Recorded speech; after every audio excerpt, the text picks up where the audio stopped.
Hello students, welcome again to my channel. बेटा जी, हम क्लास 12th मैथ्स का फाइनल पेपर का सॉल्यूशन कर रहे हैं। सेट डी हमारा चल रहा है और उसके 3 सेक्शंस मैंने ऑलरेडी सॉल्व कर दिए हैं।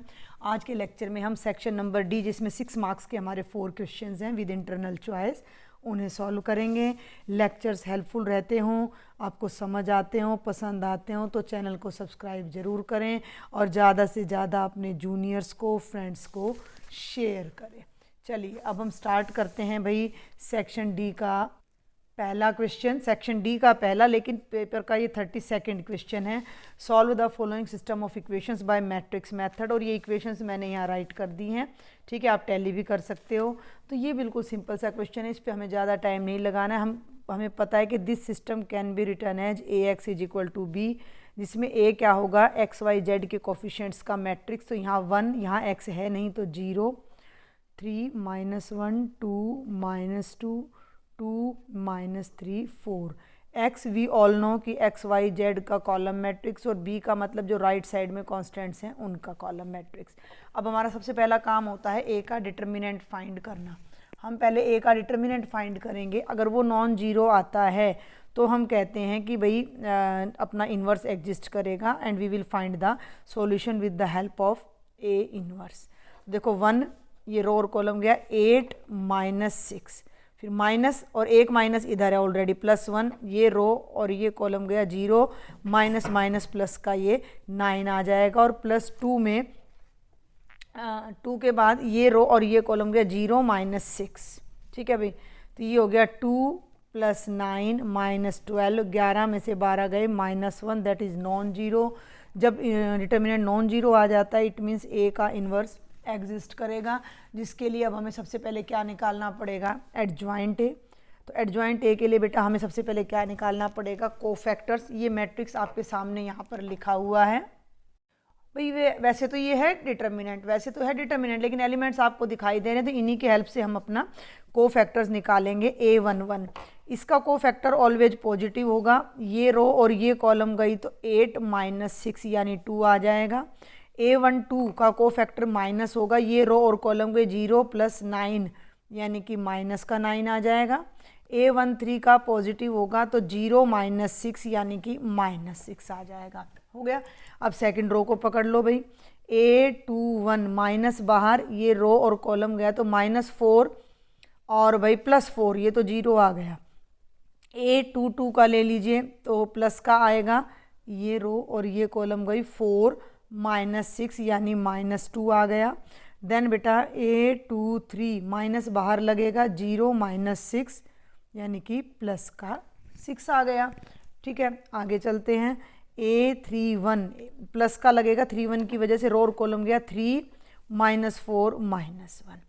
A32 ऑड है ना तो -1 आएगा बाहर, और 32 में ये रो और कॉलम गया तो -3 और 0 तो -3, ये हो जाएगा +3। और लास्ट है बेटा A33 तो 2 - 0 यानी 2 आ जाएगा। अब हम आ जाते हैं अपने एडजॉइंट पर।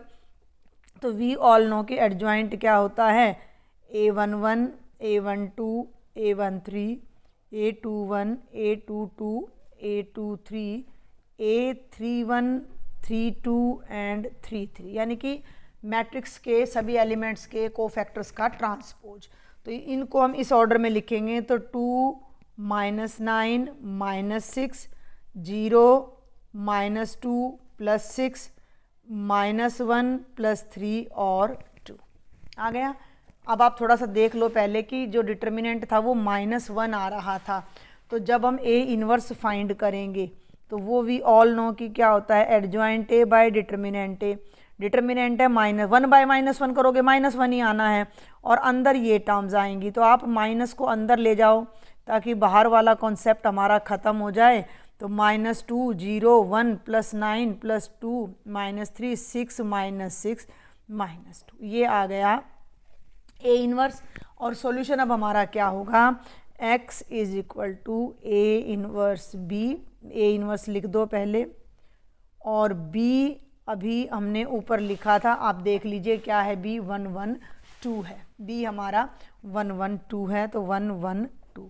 मल्टीप्लाई करो भाई, -2 को 1 से करो तो -2 + 0 + 2, 9 × 1 = 9 + 2 -6, 6 × 1 = 6 -6 -4, ये आ गया 0, नोट तो 11 में से 6 गए 5 और ये आ गया -4, यानी कि x की वैल्यू 0, y की 5 और z की -4।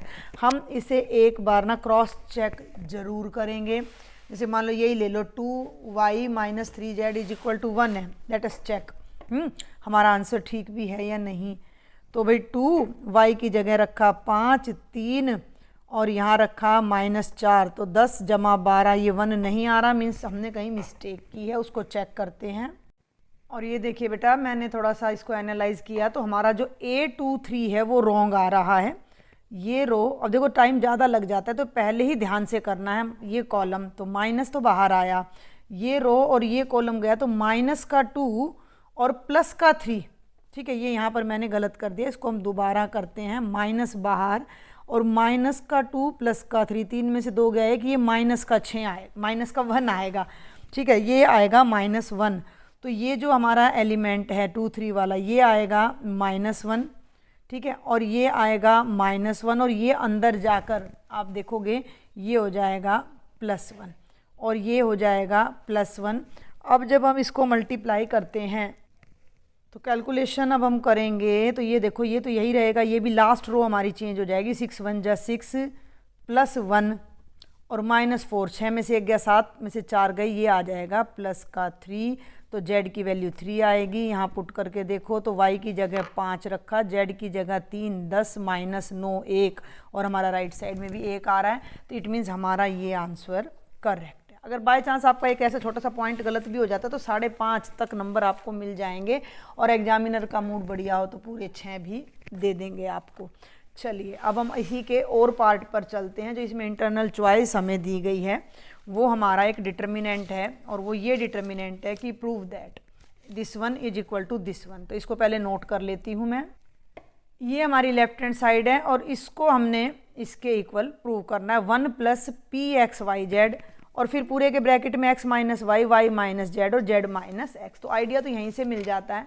सबसे पहले तो इसको सॉल्व करने के लिए मैं आपको बता दूं कि जब कोई भी डिटर्मिनेंट का रो या कॉलम 2 एलिमेंट्स की सम के रूप में होता है तो उसको हम 2 डिटर्मिनेंट्स में कन्वर्ट कर सकते हैं। ठीक है भाई, ध्यान से देखेंगे x, y, z। ऐसा क्वेश्चन एक और सेट में भी आया था, तो यहाँ तो हो जाएगा 1 1 1 और प्लस में फर्स्ट 2 कॉलम्स तो यही रहने हैं, x, y, z, x² y² z² और ये बन जाएगा px³ py³ और pz³। अब हम इसे थोड़ा पेशेंस के साथ करेंगे। ये देखो कि एक तो इसको क्या करो, इन दोनों को इंटरचेंज कर दो। मेरी बात को ध्यान से सुनना, इन दोनों को इंटरचेंज कर दो, C2 और C3 को। तो एक जब हम एक सेट ऑफ रो को इंटरचेंज करते हैं तो माइनस का साइन आ जाता है, तो ये तो यहीं रहेगा 1 1 1 और x² y² z²। और यहाँ इस कॉलम में से p बाहर ले लो, पहली रो में से x ले लो, दूसरी में से y और तीसरी में से z।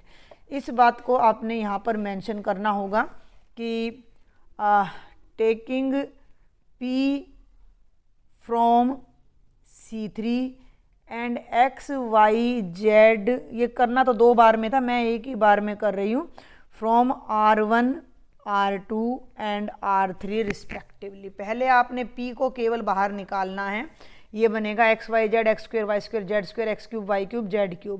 फिर आपने पहली रो में से x को, दूसरी में से y को, तीसरी में से z को लेना है। तो ये मैंने यहाँ लिख दिया है।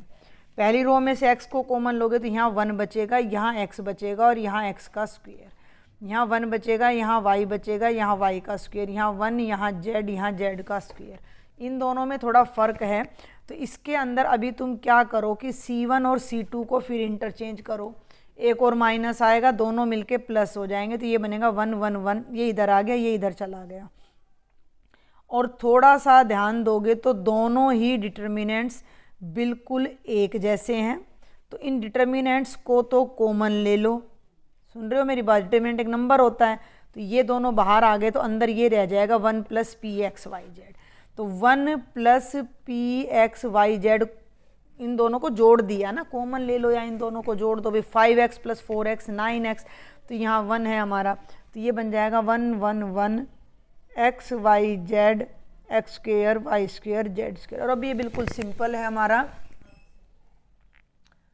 और अब ये हमारा बिल्कुल सिंपल है जिसमें हमने क्या करना है कि एलिमेंट्स को 1 1 1 वाले में हमने माइनस करना है, ठीक है।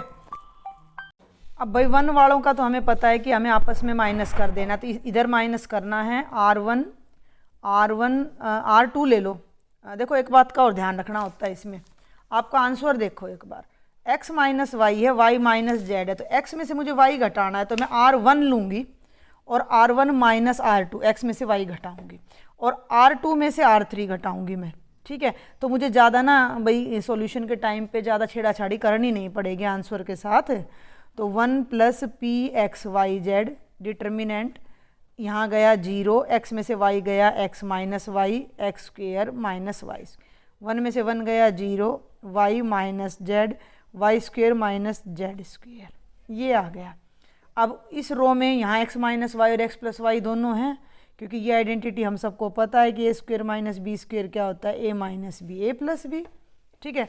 तो ये हो जाएगा 1 + p x y z जी। अच्छा देखो ये रह गया मेरा, पहली रो में से x - y कॉमन ले लो, दूसरी में से y - z, तो यहाँ तो 1 बच गया, यहाँ बच गया x + y 0, यहाँ 1 बच गया, यहाँ बच गया y + z और 0 z z²। एक बार और ऑपरेशन लगा दो, r1 - r2 या r, देखो मेरा आंसर एक्चुअल में z - x है, तो मैं r2 - r1 करूँगी।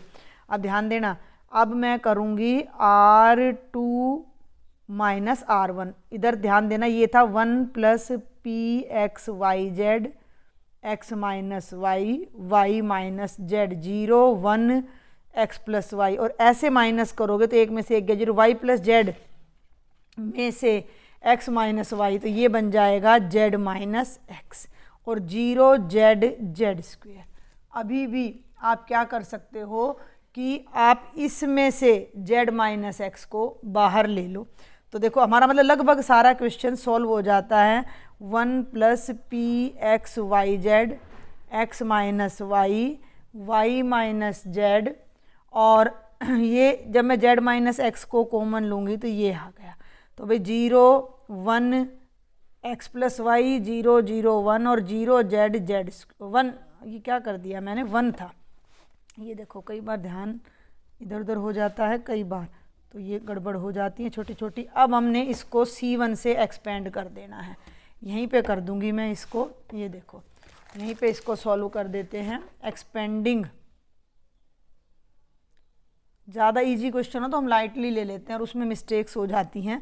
तो 1 + p x y z into x - y y - z z - x, इसको ध्यान दो, एक्सपेंड करोगे 0 0 और ये गया और ये गया, 1 - 0 तो 1 आएगा और ये आपकी राइट हैंड साइड आ जाएगी। तो बहुत आसान सा क्वेश्चन था। अब सॉल्व करेंगे बेटा question number 33, find the area of the reason bounded by these 2 curves. चारों सेट में सेम क्वेश्चन आए हुए हैं, सिर्फ यहाँ इसका जो है मेजरमेंट बदल दिया गया है, किसी में 9 है, किसी में 16 है, किसी में 4 है। तो ये 2 सर्कल्स हैं और इनके बीच का एरिया आपने फाइंड करना है। जो पहला सर्कल है उसका जो सेंटर है, ध्यान देंगे 1 0 है और रेडियस 1 है। दूसरा सर्कल का जो सेंटर है वो 0 0 है और रेडियस 1 है, ठीक है। और अब इसका अगर हम एक रफ स्केच बनाते हैं तो ये 0 है, ये 1 है, ये 2 है, ये 1 है।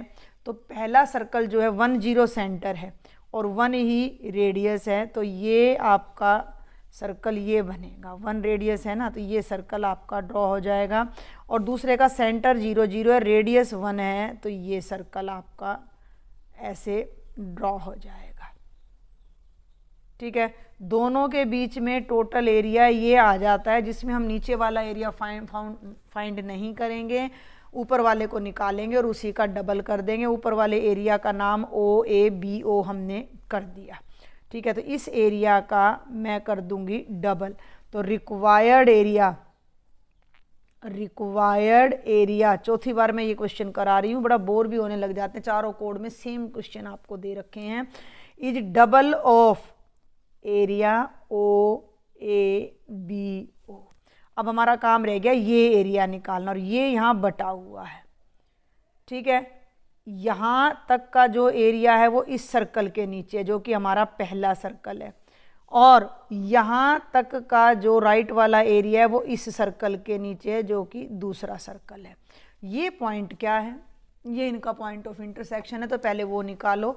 उसके लिए तुम देखो इक्वेशन नंबर 1 और 2 से। भाई इक्वेशन नंबर 1 में 1 की वैल्यू इसके इक्वल है, x minus 1 square plus Y square, और ये 1 की वैल्यू भी इसके इक्वल है, तो 1 इसके भी इक्वल है, इसके भी, तो ये दोनों भी आपस में इक्वल हो जाएंगे। वाई स्क्वेयर से वाई स्क्वेयर कट गया, इसको सोल्व कर लो। X square plus 1 minus 2x is equal to X square, ये 0 आएगा, x की वैल्यू आ जाएगी 1/2। तो ये पॉइंट आपका 1/2 बन जाता है। यानी कि 0 से 1/2 तक आपने फर्स्ट सर्कल के नीचे का एरिया लेना है, और 1/2 से ये पॉइंट 1 है, 1 तक का एरिया सेकंड सर्कल के नीचे लेना है। तो मैं इसका डबल बाद में करूँगी, पहले मैं केवल एरिया OABO फाइंड करूँगी, जो कि 0 से 1/2 तक है y of circle number 1 dx plus, और दूसरा है 1/2 से लेकर 1 तक y of circle number 2 dx। पहले सर्कल से, अब मेरी बात सुनो, मैं यहाँ इक्वेशंस पहले लिखती हूँ। पहले सर्कल की इक्वेशन ये है, तो जब तुम यहाँ से वाई स्क्वेयर लोगे तो 1 माइनस एक्स माइनस 1 का स्क्वेयर, और y हो जाएगा इसका अंडर रूट। और जब तुम दूसरे सर्कल की बात करते हो तो y हो जाएगा 1 माइनस एक्स स्क्वेयर का अंडर रूट। इन दोनों वैल्यूज़ को हम रिस्पेक्टिवली यहाँ पर पुट करने जा रहे हैं। तो एरिया OABO क्या बनेगा, ये देखो, 0 से 1/2 तक पहला सर्कल, तो ये है 1 माइनस एक्स माइनस 1 का स्क्वेयर अंडर रूट dx, और 1/2 से 1 तक 1 माइनस एक्स स्क्वेयर का अंडर रूट dx। इसको जस्ट सॉल्व करो, डबल कर दो। इंटीग्रेशन का फॉर्मूला कौन सा लग रहा है हमारा? Integration of a square minus X square का under root dx, x/2 under root of a square minus X square plus a square by 2 sine inverse x/a, और प्लस में आ जाता है c आपका, ठीक है। तो अब वैल्यूज़ पुट कर दो, थोड़ा इधर से शुरू करेंगे। x माइनस 1/2 अंडर रूट वाली पूरी की पूरी term as it is, plus a square कितना है 1/2 साइन इनवर्स, जो ये वैल्यू है x माइनस 1 डिवाइडेड बाय 2।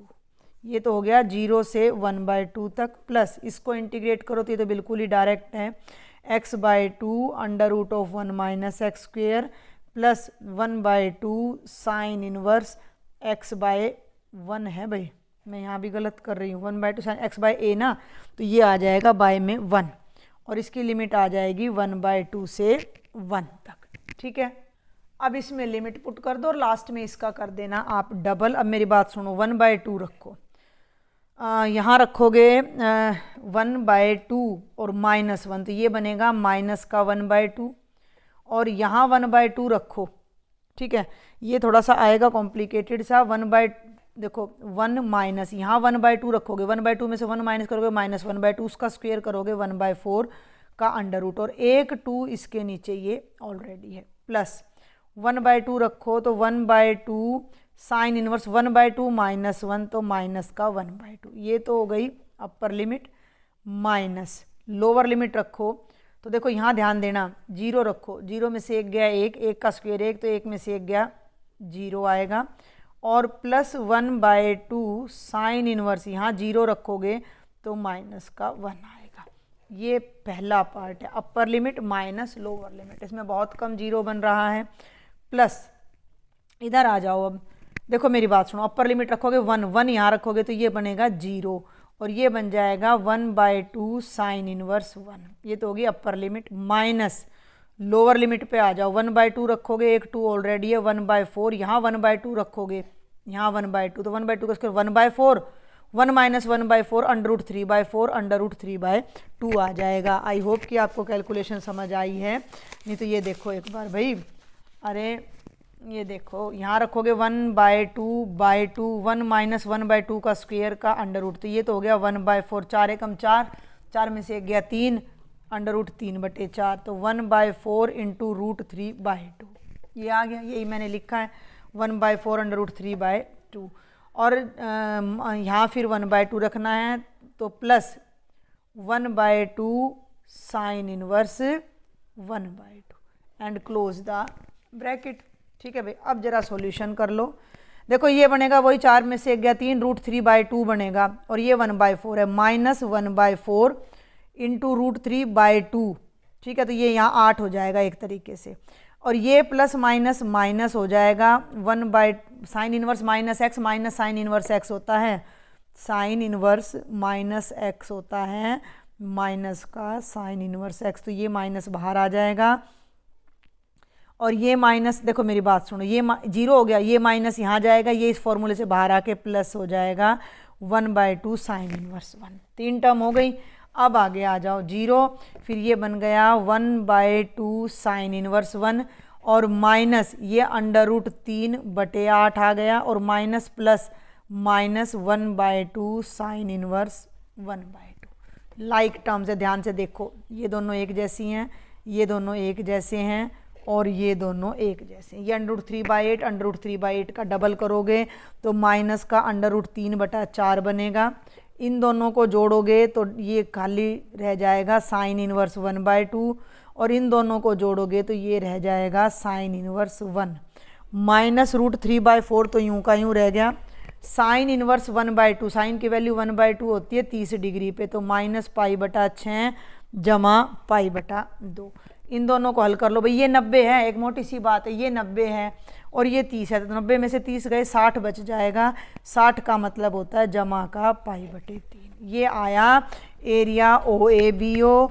तो जो टोटल एरिया है वो इसका हो जाएगा डबल, और इसको जब तुम डबल करोगे तो ये इसको यहाँ ले जाओ, पॉजिटिव पार्ट को आगे लिख लो 2π/3, और 2 से ये कट जाएगा, माइनस √3/2 स्क्वेयर यूनिट्स। तो इसकी कैलकुलेशन थोड़ी सी मुश्किल है टाइम के अकॉर्डिंग, बाकी क्वेश्चन में कुछ नहीं था। ये है बेटा हमारा क्वेश्चन नंबर 33 का second part. Again applications of integral, find the area of the circle which is interior to this parabola. तो इक्वेशंस मैंने यहाँ लिख दी हैं। अगर मैं इसको आगे 4 से दोनों तरफ डिवाइड करती हूँ तो ये बनेगा x² + y² = 9/4, जो कि 3/2 का होल स्क्वेयर हो गया।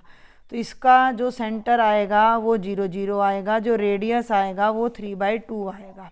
ठीक है, पहले तो इसको देखो, 3/2 का मतलब 1.5, तो भाई ये 1 है और ये 2 है और ये 3 है और ये 1 है और ये 2 है, तो 0 0 सेंटर, और ये रेडियस है आपका, ये यहाँ से ये सर्कल आपका इस तरीके से जाएगा। ठीक है भाई।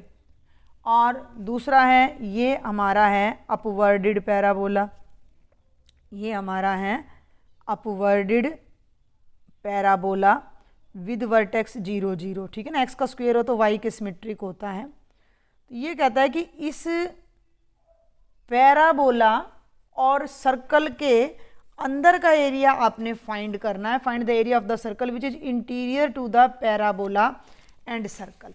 तो बेटा ये तो पैराबोला है और ये सर्कल है, और दोनों के अंदर का एरिया ये है, जिसमें से हम एक छोड़ देंगे, राइट वाला निकालेंगे, OABO।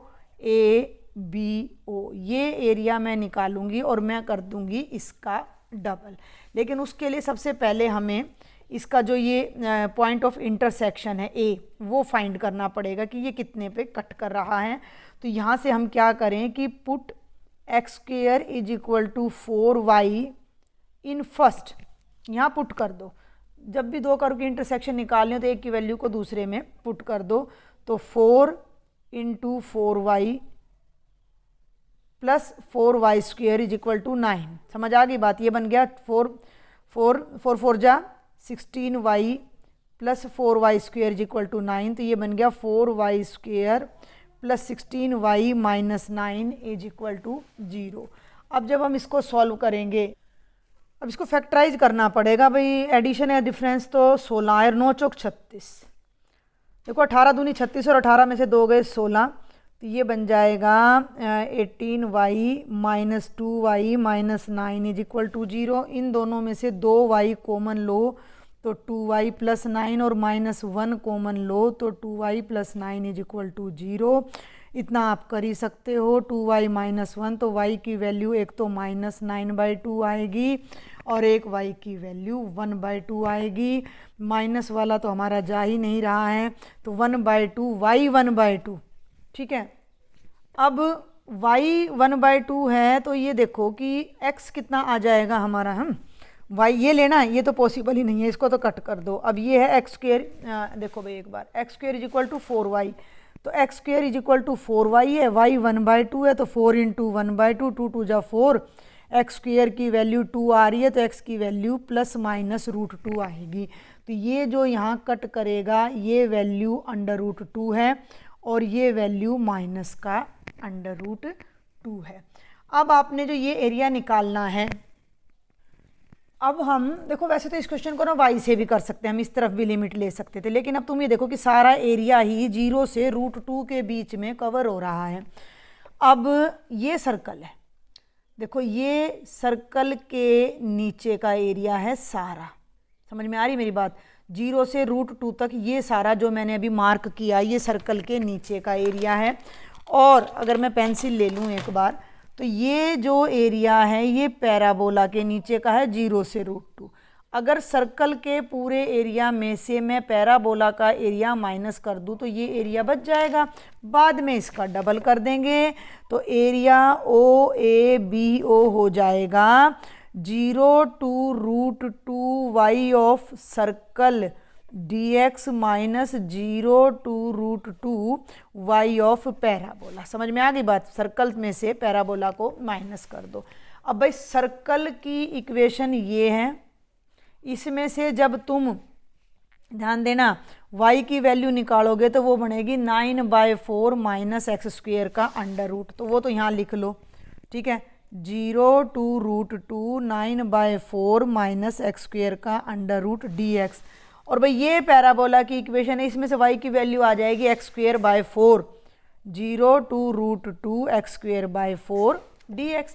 यहाँ तो अपना वही फॉर्मूला लग जाएगा जो अभी यहाँ मैंने बताया, ये a² माइनस x² वाला।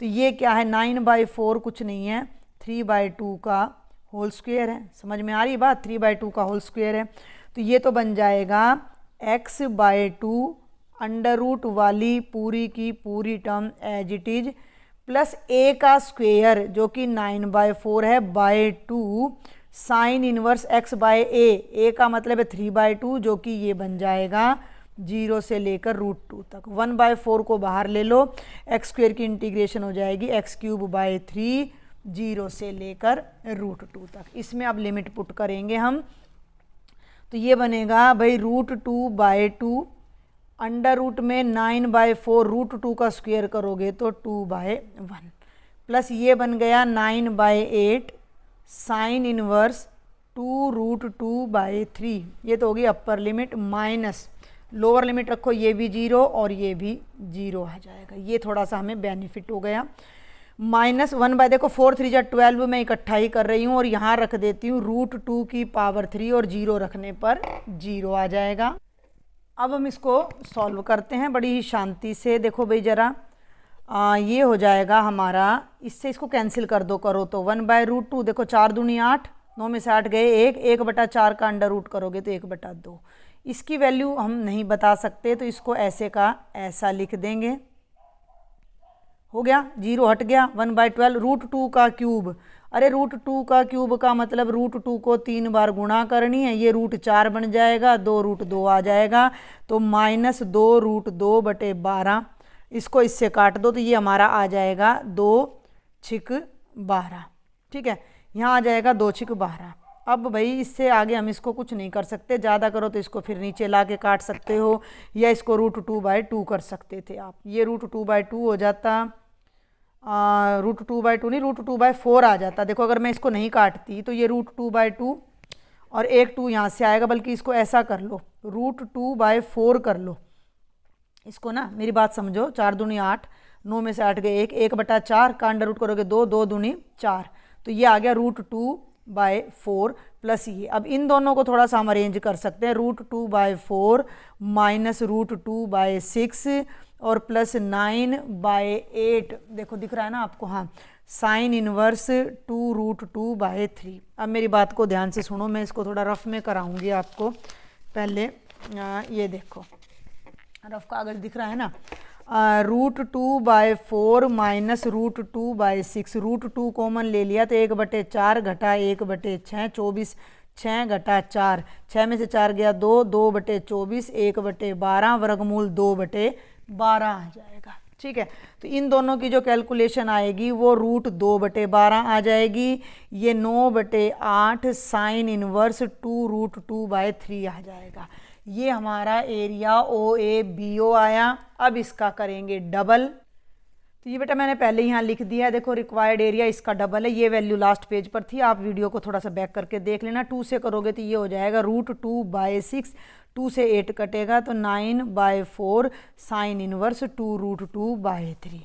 हो सकता है कि आपके एक्सरसाइज 8.2 का फर्स्ट क्वेश्चन है ये, कुछ और तरीके से हो तो यहाँ पे आप कितना चाहो उतना मॉडिफाई कर सकते हो, √2 से मल्टीप्लाई डिवाइड कुछ भी कर सकते हो, लेकिन ये हमारा बिल्कुल ठीक है आंसर। तो थोड़ा सा ये मुश्किल था, मतलब कैलकुलेशन इन्होंने थोड़ी लंबी दे रखी है जो मुझे लग रहा है आप लोगों के हिसाब से। अब हम आ जाते हैं क्वेश्चन नंबर 34 पर। भाई पहली फटाफट मैं लिख रही हूँ, 2 स्ट्रेट लाइंस आपको गिवन है और इनके बीच की शॉर्टेस्ट डिस्टेंस आपने फाइंड करनी है।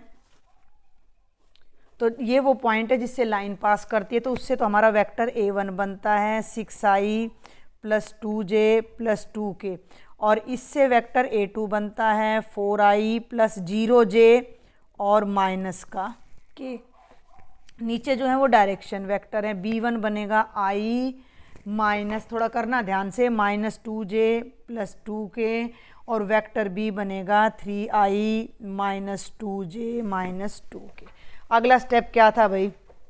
अगला स्टेप था वेक्टर A2 - A1 निकालना। फॉर्मूला याद है ना, 4 में से 6 गया -2i, 0 में से 2 गया -2j -k -2k -3k। अब निकाल दो vector B1 cross B2 i j k 1 - 2 2 3 - 2 -2, i बाहर, 4 + 4 4 + 4 8 हो जाएगा, ये गया माइनस का 2 और माइनस का 6 माइनस का 8, और के ले लिया तो माइनस का 2 प्लस का 6 4, ये बन गया बेटा 8i + 8j + 4k। ये आ गया B1 क्रॉस B2। एक इसका ले लो मैग्नीट्यूड, 8 का 64, 8 का स्क्वायर 64, 4 का 16, 4 4 8 और 6 14, 1 और 1 2, 6 2 8 और 6 14, 144 का अंडर रूट कितना होता है? 12 होता है। अगला स्टेप क्या है? इन दोनों की डॉट प्रोडक्ट लेना। ठीक कर रही हूँ मैं, फॉर्मूला याद है कि नहीं है आपको? A2 - A1 dot B1 cross B2, तो ये हो गया माइनस का 16 माइनस का 16, 16 दूनी 32 और 12 माइनस का 44। जो हमारी शॉर्टेस्ट डिस्टेंस थी याद कर लो, वो थी A2 - A1 dot B1 cross B2 bye B1 cross B2 का मैग्नीट्यूड और पूरे का मैग्नीट्यूड। तो ये वैल्यू आ रही है माइनस का 44 और ये 12, 4 तिये 12, 11 माइनस को हटा देंगे 11/3 यूनिट्स हमारा आंसर आ जाएगा। और अब हमारा इस क्वेश्चन पेपर का लास्ट क्वेश्चन आ जाता है, क्वेश्चन नंबर 35, जो कि LPP है। A company makes 2 types of products A and B. 1 unit of product A requires 9 labor hours for fabricating and 1 labor hour for finishing। यानी A टाइप का जो item बन रहा है उस पर 9 घंटे तो लेबर काम करेंगे और 1 घंटा उसको फिनिशिंग करने के लिए लेबर काम करेंगे, ये फैब्रिक करने के लिए, उसको भी स्ट्रक्चर देने के लिए। इसी तरह B में 12 घंटे लेबर लगेंगे फैब्रिकेशन के लिए, 3 घंटे फिनिशिंग के लिए। मैक्सिमम लेबर आवर्स 180 हैं, फिनिशिंग के लिए 30 हैं। कंपनी को 8000 का प्रॉफिट A पे होता है 1 यूनिट बेचने पे, ठीक है। और बी पे 12,000। हाउ मैनी आइटम्स ए और बी को मैन्युफैक्चर करने चाहिए, ए और बी आइटम कितने, ए कितने बनाए बी कितने बनाए कि मैक्सिमम प्रॉफिट हो जाए। तो सबसे पहला काम है टेबल बनाना, आइटम ए आइटम बी पहला हमारा लगता है। अब ए पे पहला काम है फैब्रिकेटिंग का, और भैया दूसरा काम है फिनिशिंग का। बहुत ध्यान से बनाना। ए को 9 घंटे चाहिए फैब्रिकेटिंग के लिए 9 आवर्स, फिनिशिंग के लिए चाहिए 1 आवर, बी को 12 लेबर फैब्रिकेटिंग के लिए और 3 यहाँ 12 आवर्स यहाँ चाहिए, 3 आवर्स यहाँ चाहिए। हो गया। यहाँ तो हम लिखेंगे मैक्सिमम टाइम लिमिट, यानी इससे ज़्यादा लेबर काम नहीं करेंगे। जो फैब्रिकेटिंग वाले लेबर हैं वो 180 घंटे से ज़्यादा काम नहीं करेंगे, और जो फिनिशिंग वाले लेबर हैं वो केवल 30 घंटे तक ही काम करेंगे। समझ आ गई बात। अब मान लिया ए टाइप के एक्स प्रोडक्ट बनाए कंपनी ने और बी टाइप के वाई। मैंने किसी भी सेट में डिटेल में नहीं कराया है ये क्वेश्चन, तो मैं बता दूं, अपना आप डिटेल में कर लीजिएगा, नहीं तो इतना भी करके आते तो पूरे नंबर मिल जाते हैं आपको। जो प्रॉफिट है यहाँ मैंने लिख दिया प्रॉफिट, तो ए पे प्रॉफिट हो रहा है 8,000 रुपये का और बी पे हो रहा है 12,000 का। हमने मैक्सिमम प्रॉफिट बताना है। ठीक है, तो मान लिया कि ए टाइप के कंपनी ने बनाए एक्स आइटम और बी टाइप के भाई बनाए वाई आइटम। ठीक है, तो अब देखो जरा 9x + 12y दिख रहा है, नहीं दिख रहा। 9 एक आइटम पे 9 घंटे लग रहे हैं तो एक्स आइटम पे लगेंगे 9x जमा 12y और ज़्यादा से ज़्यादा 180 घंटे काम करेंगे। अब ये सारा 3 पे कट रहा है तो 3x जमा 4y ≤ 60। पहली इक्वेशन बन गई। अब देखो x जमा 3y ≤ 30, ये दूसरी इक्वेशन बन गई। x और y पॉजिटिव, और अब हम ले लेंगे प्रॉफिट फंक्शन z जिसको हमने मैक्सिमाइज करना है। 8,000x + 12,000y and we are done. अब हम फटाफट से ग्राफ बनाएंगे। अब पहली इक्वेशन लेते हैं और उससे हम अपना टेबल बनाते हैं। 3x + 4y = 60। x 0 है तो y ने 15 आ जाना है, y 0 रखोगे तो x ने 20 आ जाना है। और दूसरी टेबल ले लो, दूसरी इक्वेशन ले लो, x + 3y = 30। तो भाई ये x और y, x 0 तो y 10, y 0 रखोगे तो x 30 आएगा। तो बस हमें तो 10, 20, 30 तक ही चलना है। तो ये हम अपना डायग्राम बना लेते हैं। आपने बनाना था पेंसिल से, स्केल से। तो भाई अब ये थोड़ा सा ऐसे रेंज में कर लेते हैं। देखो भाई अब ये 10, 20, 30 तक ही चल रहा है, तो 5, 30 तक जाना है ना, 10 ले लो, नहीं 5, 10, 15, 20, 25 और 30, बिल्कुल सिंपल। 5, 10, 15, 20, 25, 30, 5, 10, 15, 20, 25 और 30। इक्वल डिस्टेंसेज लेनी है आपने, स्केल की हेल्प लेनी है। तो 0, 15, x 0, y 15, x 20, y 0। पहली लाइन तो आपकी ये बन जाती है। मैं केवल लाइन खींचने के लिए यहाँ पर वो ले लेती हूँ, अपना स्केल की हेल्प ले लेती हूँ थोड़ी सी, ताकि आपको ज़्यादा हुचपोच सा ना लगे इसके अंदर। हो गया। अब आप ना इसके अंदर जब 0, 0 रखोगे, मेरी बात सुनो बेटा, यहाँ 0 रखोगे, 0 रखोगे तो 0 < 60 ट्रू आ रहा है, तो जो इसका ग्राफ होएगा वो डाउनवर्डेड आएगा। अब दूसरा ले लो, x 0, y 10 है, x 30 है और y 0 है। तो भाई ये हमने इसको मिला दिया, और इसका भी जो ग्राफ है हमारा वो डाउनवर्डेड आएगा। तो ये हमारा ग्राफ आ गया, दोनों डाउनवर्डेड आ गए। तो हमारा जो वैसे ही x > 0, y > 0 को ग्राफ खींचने की जरूरत नहीं, हमें सिंपली लिखना होता है कि ये, इसका मतलब है कि फर्स्ट क्वाड्रेंट में सॉल्यूशन है। तो ये जो बाउंडेड रीजन आया है ये हमारा सॉल्यूशन है, O, A, B और C। ये हमारा कंप्लीट क्वाड्रिलेटरल आ जाएगा जो हमारे सॉल्यूशन को रिप्रेजेंट कर रहा है। तो ये हमारा जो क्वाड्रिलेटरल है ये हमारा फिजिबल रीजन हो गया। अब इसके हमें चाहिए कॉर्नर पॉइंट्स। तो 0 ओरिजिन हो गया 0, 0 O वाला, A पे ये दिखाई दे रहा है 20, 0, C हमें दिखाई दे रहा है 0, 10 बच गया। ये B कैसे निकलेगा? B इन दोनों इक्वेशंस को सॉल्व करके निकलेगा, जो मैं इधर कर देती हूँ आपके लिए। पहली इक्वेशन है, देखो बेटा 3x + 4y = 60। मैं केवल आपको इसकी आउटलाइन दे रही हूँ और इसको 3 से मल्टीप्लाई कर देंगे तो ये बन जाएगा 3x plus 9y is equal to 90 minus minus minus minus 5x is equal to minus 30। 2 pen ख़त्म हो गए हैं तो ये आया बेटा minus 5x is equal to minus 30। Cancel x की वैल्यू आ जाएगी 5y है भाई ये, तो y की वैल्यू आ जाएगी 6। y की वैल्यू को आप यहाँ पर पुट कर दो x plus 3y is equal to 30 में। हाँ, तो यहाँ रखोगे तो 3 6 जा 18 इज इक्वल टू 30, तो भाई x आ जाएगा 12।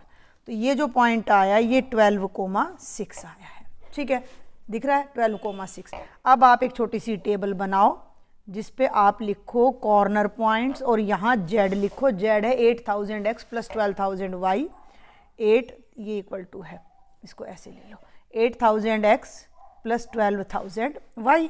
तो 4 कॉर्नर पॉइंट्स हैं। 0 0 तो एग्जिस्ट ही नहीं करेगा क्योंकि 0 0 ले लोगे प्रोडक्शन ही नहीं होएगा, प्रोडक्शन ही नहीं होएगा तो कोई प्रॉफिट भी नहीं होगा, तो ये तो होगा ही नहीं। बी ले लो, जनरली ना इन पॉइंट्स पे मिलता है, जैसे ये 12,6 आया ना 99% इसी पे मिलता है मैक्सिमम वैल्यू। सी आएगी 0 10, तो यहाँ रखो x, इसमें x की जगह 0 रखोगे, y की जगह 0 0 आ जाएगा। a की जगह 20 रखो तो 8 दूनी 16,000 जमा 0 आएगा। और यहाँ 12 रखो तो 12 8 96 और 12 y में 6 रखोगे तो 12 6 72,000। देखो 0 8 6 और 2 8 9 और 7 16, 1,68,000 रुपये है ना।